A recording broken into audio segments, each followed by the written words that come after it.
જૂનાગઢના બોરીચા પરિવાર દ્વારા દિવ્યાંગ બાળકોને ભોજન કરાવાયું।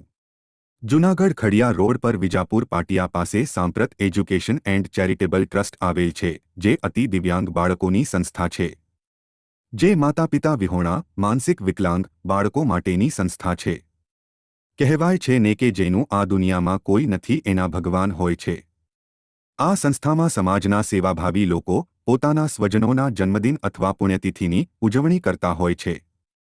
તાજેતરમાં સ્વર્ગસ્થ પાર્થ ભારતભાઈ બોરીચાની ચોથી પુણ્યતિથિ નિમિત્તે ભારતભાઈ બોરીચા દ્વારા દિવ્યાંગ બાળકોને ભોજન કરાવવામાં આવ્યું હતું, જેમાં મોના બોરીચા, યોગેશ ત્રિવેદી, ઉષા ત્રિવેદી, પૂજા ત્રિવેદી, ગોપાલ ભેંસાણિયા, હેમાક્ષી ભેંસાણિયા વગેરે દ્વારા ખાસ ઉપસ્થિત રહી સ્વર્ગસ્થ પાર્થની પુણ્યતિથિની ઉજવણી કરવામાં આવી હતી।